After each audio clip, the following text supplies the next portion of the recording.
Ребята, всем привет! С вами Наталья. И Дмитрий на заднем плане. Ну, сегодня Дмитрий у нас оператор. Мы иногда с ним меняемся местами. Как вы все прекрасно видите, мое состояние, я маленько заболела. Простыла. Нестояние. Да, простыла, у меня температура, у меня сильно болит горло. Так что есть один очень хороший рецепт при сильном кашле. Сегодня я вам его покажу. Ну и заодно он мне очень пригодится, потому что кашель очень сильно ослабевает, когда употребляете это средство. Что нам нужно? Как всегда, самые простые рецепты. Это редька черная, помытая и мед. Нужно нам срезать вот так вот верхушечку. Сейчас возьмем нож и отрежем. Ну вот смотрите, отрезали мы сверху хвостик. И покажи, что там внутри. И вычистили внутренности. Видите, получилась у нас такая дырка. И туда нужно положить мед. Ну не до самого верха, чуть больше половины, 2/3. Потому что редька будет выделять сок. Да, и в сочетании мед и редькин сок получится лекарство, которое нужно будет принимать по одной чайной ложечке. Ну, можно пить его несколько раз в день. Раза 3. Так, смотрите, вот так. Туда укладываем мед. Мед очень хороший, нас угостили соседи. Он Мед очень... просто шикарный. Вообще просто супер.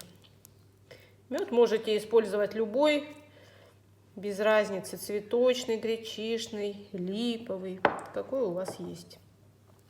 А редьку какую? Редьку надо? только черную, только черную. Так, ну вот, смотрите. Сейчас оно... Мед... Мы потом покажем то, что произойдет через час. Сейчас у нас время сколько? 10:30. Время 10:30 утра. Если не забудем через час. Так, где у нас? Вован, часы. Висят. Так, 10:35 примерно время. Потом покажем. Вот сколько мы положили, видите? Ну, до верха не достает сантиметр. И все, и накрываем это все крышечкой, которую срезали обязательно. Все. Потом не забудь через час показать то, что получилось. Да, все, вот наша редька будет настаиваться.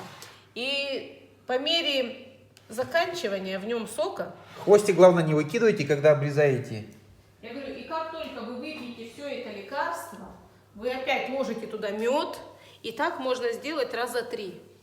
Пока ну там по редьке все будет видно. Вы увидите, редька подсохнет, и уже сок не будет выделять. А когда вот это сочетается, редькин сок и мед, очень даже замечательное и вкусное лекарство. И самое главное, оно очень эффективное. Мне вот это нравится, редькин сок. Ну ладно, будет сок от редьки. Ну а еще сегодня у нас вечером предстоит еще одно. Важное дело. Важное дело. Будем рассказывать, какое? Конечно. А потом покажем. Сейчас скажи, какие планы на вечер сегодня. Планы на вечер у нас такие. Скоро начинается летний сезон. И мы все хотим, чтобы у нас были дома очень красивые-красивые. И я решила посадить рассаду петунии. Буду делать с вами это тоже первый раз. Я никогда это не делала. И еще самое главное, хочу сделать эксперимент. Посадить в 2 разные земли. И посмотрим, есть ли разница в покупной земле и в нашей огородной. Есть ли смысл вообще переплачивать за землю? Посадим, то есть в один контейнер петунью в огородную землю, а в другой контейнер в покупную. Посмотрим, где взойдут всходы, а где нет.